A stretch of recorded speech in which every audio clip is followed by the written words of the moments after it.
بسم الله الرحمن الرحيم إن من البيان لسحرا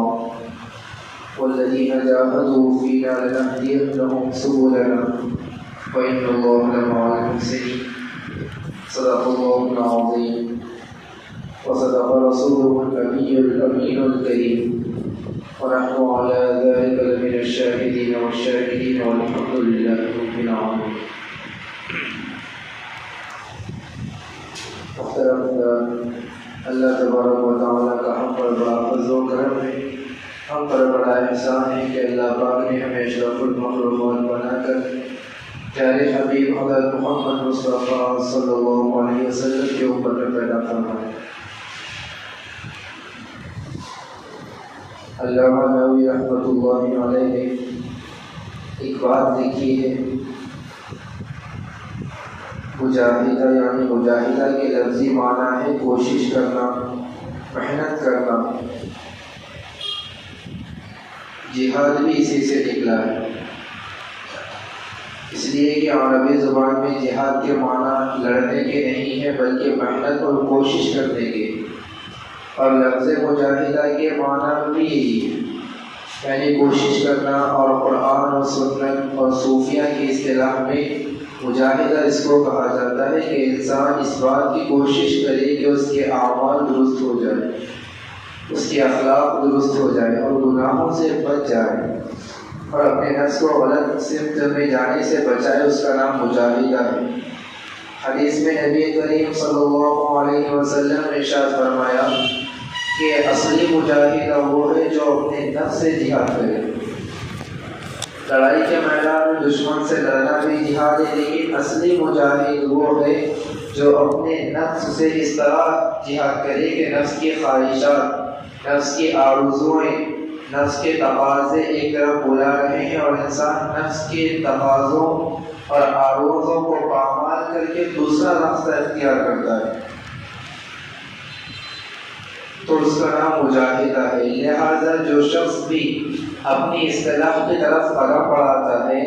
اور اللہ تبارک و تعالیٰ کی طرف سے قدم بڑھانا چاہتا ہے تو اس کو مجاہدہ کرنا ہی پڑتا ہے، یعنی اپنے نفس کی مخالفت کرنا اور نفسانی خواہشات کے خلاف زبردستی کر کے، محنت کر کے، کوشش کر کے، کڑوا گھونٹ پی کر عمل کرنا، اور اسی طرح اپنے نفس کی خواہشات کو دبا کر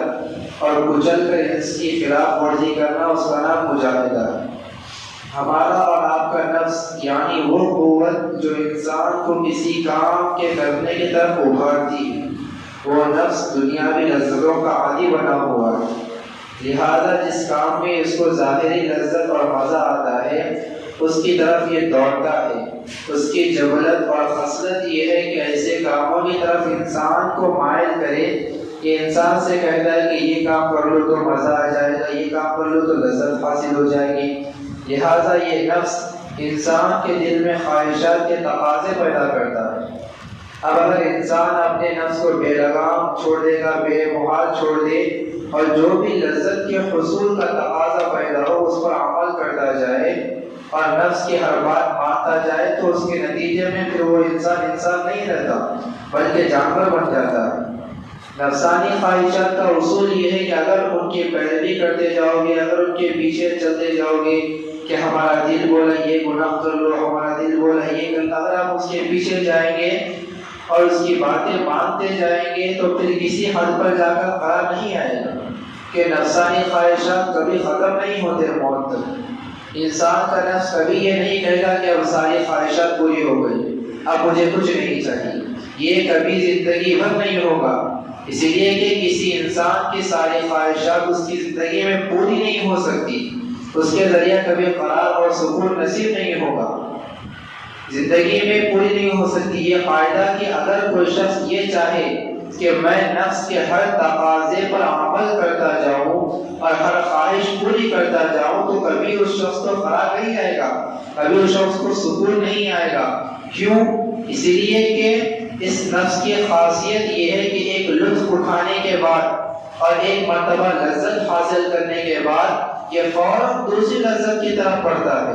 لہٰذا اگر تم چاہتے ہو کہ نفسانی خواہشات کے پیچھے چل چل کر سکون حاصل کر لے، مثال کے طور پر آپ کے پاس پیسہ ہے، آپ نے گاڑی خرید لی، پھر اس کے بعد ایک خواہش پوری ہو گئی اور نفس آپ کو اور ابھارتا ہے کہ میں اس سے اور اچھی گاڑی خریدوں، کیونکہ اس میں آپ کا کام نکل رہا ہے، لیکن نفس آپ کو اور ابھار رہا ہے کہ میں اس سے اور اچھی گاڑی خرید لوں۔ تو یہ نفس کی خواہشات کبھی اس کو ختم نہیں ہوں گے اور اس سے انسان سکون نہیں پائے گا، اس سے انسان اللہ اس کی طرف سے ہٹ جائے گا، اللہ اس کے رسول کے راستے سے بھٹک جائے گا۔ لہذا اگر تم چاہتے ہو کہ نفسانی خواہشات کے پیچھے چل چل کر سکون حاصل کر لے تو ساری عمر کبھی سکون نہیں ملے گا، ساری زندگی مرتے دم تک آپ کو سکون نہیں ملے گا۔ تجربہ کر کے دیکھ لو آج جن کو ترقی یافتہ اقوام کہا جاتا ہے، انہوں نے یہی کہا ہے کہ انسان کی پرائیویٹ زندگی میں کوئی دخل اندازی نہ کرو، جس کی مرضی سمجھ میں وہ کچھ آ رہا ہے وہ اس کو کرنے دو، اور جس شخص کو جس کام میں مزہ آ رہا ہے اسے کرنے دو، نہ اس کا ہاتھ روکو، نہ اس پر کوئی پابندی لگاؤ، اور اس کے راستے میں کوئی رکاوٹ کھڑی نہ کرو۔ چنانچہ آپ دیکھ لیں کہ آج انسان کو لطف حاصل کرنے اور مزہ حاصل کرنے میں کمائی رکاوٹ نہیں ہے، نہ قانون کی رکاوٹ ہے، نہ مذہب کی رکاوٹ ہے، نہ اخلاق کی رکاوٹ، نہ معاشرے کی رکاوٹ ہے، کوئی پابندی نہیں ہے، اور ہر شخص وہ کام کر رہا ہے جو اس کی مرضی میں آ رہا ہے۔ اگر اس شخص سے کوئی پوچھے کہ تمہارا مقصد کیا ہے، کیا تمہارا مقصد حاصل ہو گیا، تم جتنا لطف اس دنیا سے اٹھانا چاہتے تھے، حاصل کرنا چاہتے تھے، کیا لطف کی وہ آخری منزل اور مزے کا وہ آخری درجہ تمہیں حاصل ہو گیا ہے جس کو تم حاصل کرنا چاہتے ہو، جس کے بعد تمہیں اور کچھ نہیں چاہیے؟ کوئی شخص بھی اس کا سوال ہاں میں جواب نہیں دے گا، وہ اور کہے گا کہ مجھے اور چاہیے، مجھے اور چاہیے، بلکہ ہر شخص یہی کہے گا کہ مجھے اور مل جائے، مجھے اور مل جائے۔ آگے بڑھتا چلا جاؤں، اس لیے کہ ایک خواہش دوسرے خواہش کو ابھارتی رہتی ہے، اس لیے خواہشات کو ختم کرو اور دوسرے خواہشات بھی آپ کے پیچھے نہیں آئیں گی، نفس آپ کے پیچھے سے ہٹ جائے گا۔ مغربی معاشرے میں ایک مرد اور ایک عورت آپس میں ایک دوسرے سے جنسی لذت حاصل کرتے ہیں، کرنا چاہے تو ایک سرے سے دوسرے سرے تک چلے جاؤ، کوئی رکاوٹ نہیں، کوئی ہاتھ پکڑنے والا نہیں ہے۔ حد یہ ہے کہ نبی کریم صلی اللہ علیہ وسلم نے جو ارشاد فرمایا تھا وہ آنکھوں میں دیکھ لیا۔ آپ نے فرمایا تھا کہ ایک زمانہ ایسا آئے گا کہ زنا اس قدر عام ہو جائے گا کہ دنیا میں سب سے نیک شخص وہ ہوگا جو دو آدمی ایک سڑک کے چوراہے پر بدکاری کا ارتکاب کر رہے ہوں گے، وہ شخص آ کر ان سے کہے گا کہ اس درخت کی اونٹ میں کر لو، وہ اس کو اس کام سے منع نہیں کرے گا، وہ کہے گا بھائی یہاں مت کرو، جا کر کسی درخت کے پیچھے کر لو، کسی روم میں کر لو، لیکن یہاں مت کرو، یہ کام برا ہے۔ بلکہ وہ یہ کہے گا کہ یہاں سب کے سامنے کرنے کے بجائے درخت کی اونٹ میں جا کر لو، وہ کہنے والا شخص سب سے نیک آدمی ہوگا۔ تو سوچئے، سب سے نبی کریم صلی اللہ علیہ وسلم نے فرمایا کہ سب سے نیک آدمی وہ ہوگا جو اس کو گناہ سے نہیں روکے گا، بلکہ وہ کہے گا کہ بھائی تو گناہ کر، زنا کر، لیکن یہاں مت کر، جا کر کسی درخت کے پیچھے کر، یا پھر کسی گھر میں جا کر چھپ کر، یہاں مت کر۔ سب سے نیک آدمی ہوگا، ایک زمانہ ایسا آئے گا، نبی کریم صلی اللہ علیہ وسلم نے ایسا بتایا ہے،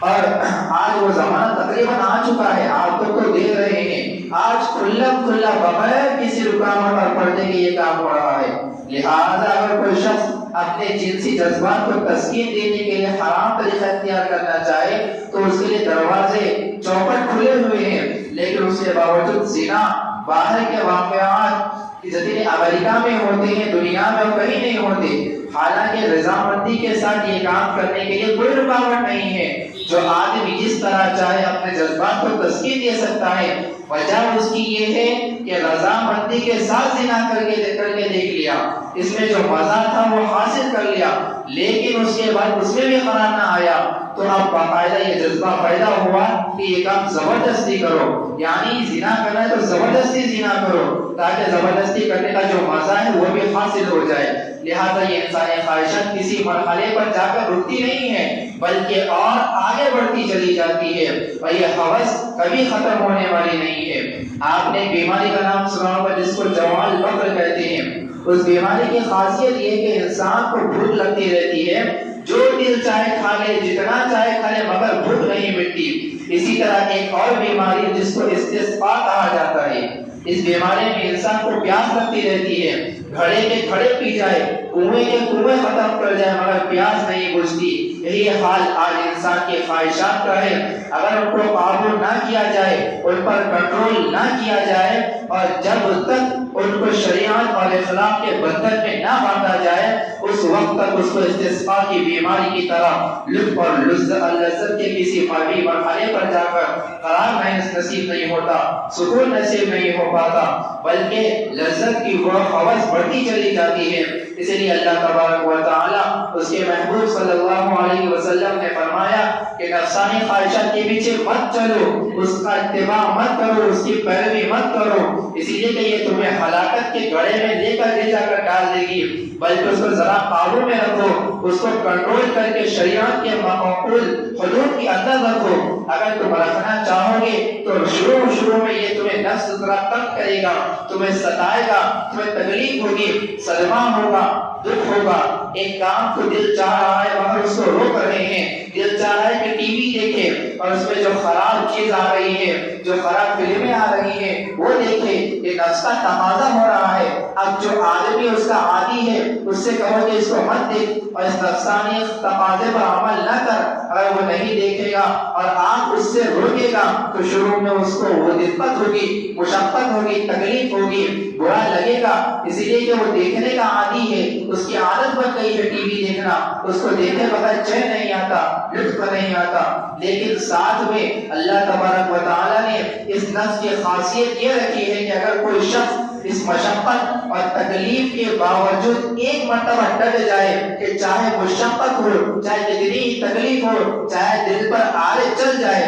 تب بھی یہ کام نہیں کروں گا، جس دن یہ شخص نفس کے سامنے اس طرح ڈٹ گیا، بس اس دن سے یہ نفسانی خواہش خود بخود دھیری پڑنی شروع ہو جائے گی۔ یہ نفس اور شیطان کمزور کے اوپر شیر ہے جو اس کے سامنے بھیگی بلی بنا رہے اور اس کے تقاضوں پر چلتا رہے، اس کے اوپر یہ چھا جاتا ہے اور غالب آ جاتا ہے۔ اور جو شخص ایک مرتبہ پختہ ارادہ کر کے اس کے سامنے ڈٹ گیا کہ میں یہ کام نہیں کروں گا جو شریعت کے خلاف ہے، میں وہ کام نہیں کروں گا کہ جو اللہ کے رسول کو پسند نہیں ہے، میرا دل چاہ رہا ہے کہ میں ٹی وی دیکھوں، میرا دل چاہ رہا ہے کہ میں بدکاری کروں، میرا دل چاہ رہا ہے کہ میں گالی دوں، میرا دل چاہ رہا ہے کہ میں کسی کی غیبت کروں، لیکن اللہ کے رسول سے ڈر کر وہ کام نہیں کرتا ہے۔ نفسانی خواہشات بس اس کو ابھار رہا ہے، شیطان اس کو ابھار رہا ہے کہ یہ کام کر لے تجھے مزہ آ جائے گا، آخری بار کر لے، آئندہ سے مت کر، تو اس کو انسان اس کو ابھارتا ہے، وہ انسان وہ غلطی کر بیٹھتا ہے، اور اس کے بعد پھر وہ شیطان کہتا ہے اور ایک بار کر لے، آخری بار کر لے،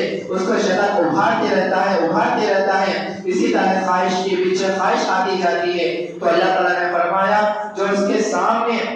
ڈٹ گیا، جو ایک مرتبہ پختہ ارادہ کر کے اس کے سامنے ڈٹ گیا کہ میں یہ کام نہیں کروں گا، چاہے کتنا تقاضا ہو، چاہے دل پر آرے چل جائے، پھر یہ نفس ڈھیلا پڑتا جاتا ہے اور اس کے کام نہ کرنے پر پہلے سے جتنی تکلیف ہوئی تھی دوسرے دن اس سے کم ہوگی اور تیسرے دن اس سے کم ہوگی، اور ہوتے ہوتے وہ تکلیف ایک دن بالکل ختم ہو جائے گی اور نفس اس کا عادی بن جائے گا اور نفس اس کی عادت بن جائے گا۔ علامہ موصلی رحمۃ اللہ علیہ بہت بڑے بزرگ ہوئے جن کا قصیدہ گردہ بہت مشہور ہے، جو حضور اقدس صلی اللہ علیہ وسلم کی شان میں ایک نعتیہ قصیدہ ہے۔ انہوں نے کہا تھا کہ انسان کا نفس ایک چھوٹے بچے کی طرح ہے جو ماں کا دودھ پیتا ہے، اور وہ بچہ دودھ پینے کا عادی بن گیا، اب اگر اس سے دودھ چھڑانے کی کوشش کرے تو بچہ کیا کرے گا؟ روئے گا، چلائے گا، شور کرے گا۔ اگر ماں باپ یہ سوچے کہ دودھ چھڑانے سے بچے کو بڑی تکلیف ہو رہی ہے، چلو چھوڑو اسے دودھ پینے دو، دودھ پیتا رہے، تو علامہ موصلی رحمۃ اللہ علیہ فرماتے ہیں کہ اگر بچے کو اس طرح دودھ پینے کی حالت میں چھوڑ دیا تو نتیجہ یہ ہوگا کہ وہ جوان ہو جائے گا اور اسے دودھ نہیں چھوڑے گا، وہ بھی جب بھی ماں کا دودھ پیے گا۔ اسی لیے کہ تم اس کی تکلیف، اس کی فریاد، اولاد اس کی چیخ پکار سے ڈر گئے، اس کے بچپن میں جو چلاتا تھا روتا تھا دودھ چھڑانے سے تو اس سے ڈر گئے، اس لیے جس کا نتیجہ یہ نکلا کہ اسے دودھ نہیں چھڑا سکے۔ اب اگر اس کے سامنے روٹی لاتے ہیں تو وہ کہتا ہے کہ میں تو نہیں کھاؤں گا، میں تو دودھ ہی پیوں گا۔ لیکن دنیا میں کوئی ماں باپ ایسا نہیں ہوں گے جو یہ کہے کہ چونکہ بچے کو دودھ چھڑانے سے تکلیف ہو رہی ہے اسی لیے دودھ نہیں چھڑاتے۔ ماں باپ جانتے ہیں کہ دودھ چھڑانے سے روئے گا، چلائے گا، رات کو نیند نہیں آئے گی، خود بھی جاگے گا، ہمیں بھی جگائے گا، لیکن پھر بھی دودھ چھڑاتے ہیں اسی لیے کہ وہ جانتے ہیں کہ بچے کی بھلائی اسی میں ہے۔ اگر آج اس کو دودھ نہ چھڑایا گیا تو یہ ساری عمر ہی کبھی روٹی نہیں کھائے گا، روٹی کھانے کے لائق نہیں ہوگا، یہ ساری عمر سے دودھ پیتا جائے گا۔ تو علامہ محسن رحمۃ اللہ علیہ فرماتے ہیں کہ یہ انسان کا نفس بھی بچے کی طرح ہے، اس کے منہ کو گناہ لگے ہوئے ہیں، گناہوں کا ذائقہ اور اس کی چاٹ لگی ہوئی ہے۔ اگر تم نے اس کو ایسے ہی چھوڑ دیا کہ چلو کرنے دو، گناہ چھوڑانے سے تکلیف ہوگی، نظر غلط جگہ پر پڑتی ہے اور اس کو ہٹانے میں بڑی تکلیف ہوتی ہے۔ زبان کو جھوٹ بولنے کی عادت پڑ گئی ہے، اگر جھوٹ بولنا چھوڑ دیں گے تو بڑی تکلیف ہوگی، اور زبان کو مجلسوں کے اندر بیٹھ کر غیبت کرنے کی عادت پڑ گئی ہے، اگر اس کو روکیں گے تو بڑی دقت ہوگی، بڑی پریشانی ہوگی۔ نفس اس باتوں کا عادی بن گیا ہے، رشوت لینے کی عادت پڑ گئی ہے، اللہ بچائے سود کھانے کی عادت پڑ گئی ہے، اور بہت سے گناہوں کی عادت پڑ گئی ہے، اور اب ان عادتوں کو چھڑانے سے نفس کو تکلیف ہو رہی ہے۔ اگر اس نفس کی اس تکلیف سے گھبرا کر اور ڈر کر بیٹھ گئے تو اس کا نتیجہ یہ ہوگا کہ ساری عمر نہ کبھی گناہ چھوٹیں گے اور نہ کبھی قرار ملے گا، نہ کبھی سکون ملے گا۔ یاد رکھو اللہ تعالیٰ کی نافرمانی میں قرار اور سکون نہیں ہے۔ ساری دنیا کی اسباب وسائل جمع کر لے، ساری دنیا کا مال آپ کے پاس آ جائے، لیکن اس کے باوجود سکون نصیب نہیں ہے، چین نہیں ملتا۔ میں نے آپ کو ابھی مغربی معاشرے کی مثال دی ہے کہ وہاں پیسے کی ریل پیل، تعلیم کا معیار بلند، لذت حاصل کرنے کے سارے دروازے چوپٹ کھلے ہوئے ہیں، جس طرح چاہو لذت حاصل کر لو، لیکن اس کے باوجود یہ حال ہے کہ خواب گولیاں کھا کھا کر اس کی مدد سے سو رہے ہیں۔ کیوں؟ دل میں سکون و قرار نہیں ہے۔ سکون کیوں نہیں ملا؟ اسی لیے کہ گناہوں میں سکون کہاں تلاش کرتے پھر رہے ہو؟ گناہوں میں سکون کہاں ہے؟ یاد رکھو ان گناہوں اور نافرمانیوں اور مصیبتوں میں سکون نہیں ہے، سکون تو صرف ایک ہی چیز میں ہے، اور وہ یہ ہے الا بذکر اللہ تطمئن القلوب، اللہ کی یاد میں اطمینان اور سکون ہے، اللہ کے ذکر سے دلوں کو اطمینان نصیب ہوتا ہے۔ اس بات سے یہ سمجھنا کہ دھوکہ ہے کہ نافرمانیاں کرتے جائیں گے اور سکون ملتا جائے گا، یہ سمجھنا یہ بہت بڑا دھوکہ ہے، بہت بری بات ہے۔ یاد رکھو زندگی میں سکون نہیں ملے گا، اس دنیا سے تڑپ تڑپ کر جاؤ گے، اگر نافرمانیوں کو نہ چھوڑا تو سکون کی منزل حاصل نہ ہوگی، قبر میں سکون نہیں ملے گا۔ سکون اللہ تعالیٰ انہی لوگوں کو دیتے ہیں جن کے دل میں اس کی محبت ہو، جن کے دل میں اس کی یاد ہو، جس کے دل میں اس کے حبیب کی یاد ہو، جس کے دل میں اس کے حبیب کی سنتوں کے طریقے پر چلنے کی عادت بن گئی ہو، اللہ تعالیٰ اس کے دل کو سکون دیتے ہیں۔ جن کا دل اس کے ذکر سے آباد ہو ان کے سکون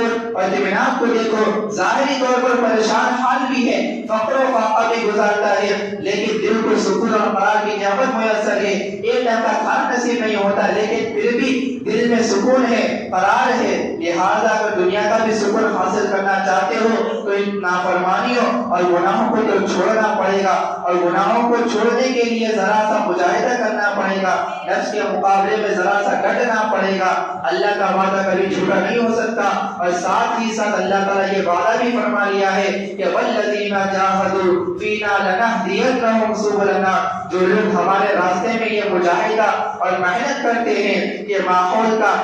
معاشرے کا، نفس کا، شیطان کا اور خواہشات کا تقاضا چھوڑ کر وہ ہمارے حکم پر چلنا چاہتے ہیں، تو ہم کیا کرتے ہیں؟ لنہدینہم سبلنا۔ حضرت تھانوی رحمۃ اللہ علیہ اس کا ترجمہ فرماتے ہیں کہ ہم ان کے ہاتھ پکڑ کر لے چلیں گے، یہ نہیں کہ دور سے دکھا دیا کہ یہ راستہ ہے، بلکہ فرمایا کہ ہم اس کا ہاتھ پکڑ کر لے جائیں گے، لیکن ذرا کوئی قدم بڑھائے تو صحیح، کوئی ارادہ تو کرے، ذرا کوئی اپنے اس نفس کے مقابلے میں ایک مرتبہ ڈٹے تو صحیح، پھر اللہ تعالیٰ کی مدد آتی ہے۔ یہ اللہ تعالیٰ کا وعدہ ہے جو کبھی جھوٹا نہیں ہو سکتا۔ لہذا مجاہدہ اسی کا نام ہے کہ ایک مرتبہ آدمی ڈٹ کر ارادہ کرتا ہے کہ یہ کر لے، یہ کام نہیں کروں گا، دل پر آرے چل جائیں گے، خواہشات پامال ہو جائے گی، لیکن کبھی جھوٹ نہیں بولوں گا، کبھی گالی نہیں دوں گا، کبھی وہ کام نہیں کروں گا جو اللہ اس کے رسول کو ناپسند ہو، وہ کام کبھی نہیں کروں گا، بدکاری نہیں کروں گا، زنا نہیں کروں گا، فلمیں نہیں دیکھوں گا، ٹی وی نہیں دیکھوں گا۔ اگر اس پر ڈٹ جائے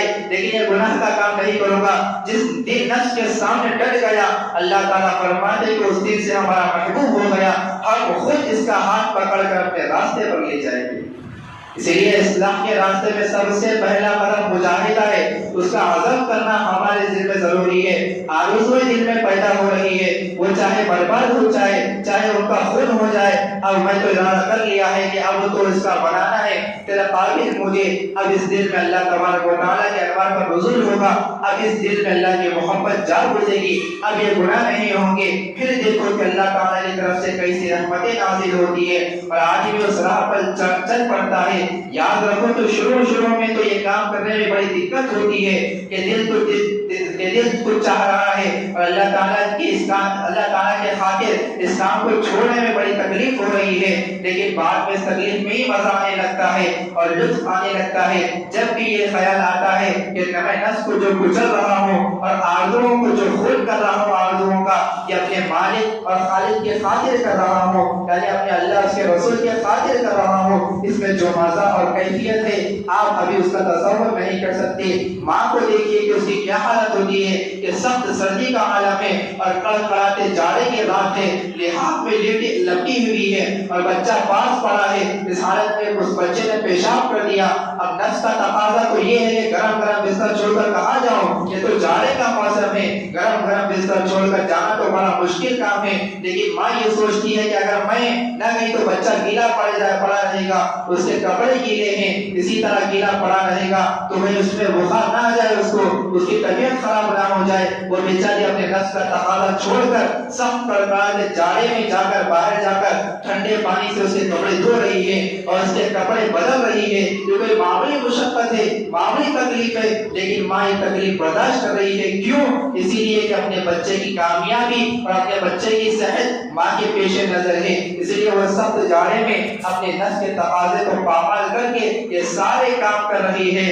ایک عورت کا کوئی بچہ نہیں ہے، کوئی اولاد نہیں ہے، وہ کہتی ہے کہ بھائی کسی طرح میرا علاج کرو تاکہ بچہ ہو جائے، اولاد ہو جائے، اور اس کے لیے دعائیں کراتی پھر رہی ہے کہ دعا کرو اللہ میاں سے مجھے اولاد دے دے، اس کے لیے تعویذ گھنٹے اور خدا جانے کیا کراتی پھر رہی ہے۔ ایک دوسرے اور اس سے کہتی ہے کہ ارے بھائی ارے کیا ہوا تجھے، تو کس چکر میں پڑی ہے، بچہ پیدا ہوگا تو تجھے بہت سی مشقتیں اٹھانی پڑے گی، جاڑے کی راتوں میں اٹھ کر ٹھنڈے پانی سے کپڑے دھونے پڑیں گے۔ تو وہ عورت جواب دیتی ہے کہ میرے ایک بچے پر 1000 جانوں کے راتیں قربان ہیں، اسی لیے کہ اس بچے کی قدر و قیمت، اس کے دولت ہونے کا احساس اس کے دل میں ہے، اس بات سے اس ماں کے لیے ساری تکلیفیں راحت بن گئی ہے۔ وہ ماں جو اللہ سے مانگ رہی ہے کہ اللہ مجھے اولاد دے دے، اس کے معنی یہ ہے کہ اولاد کی جتنی ذمہ داریاں ہیں، اولاد کی جتنی تکلیفیں ہیں وہ دے دے، لیکن وہ تکلیفیں اس کی نظر میں تکلیفیں ہی نہیں، طبی طور بلکہ وہ راحت ہے۔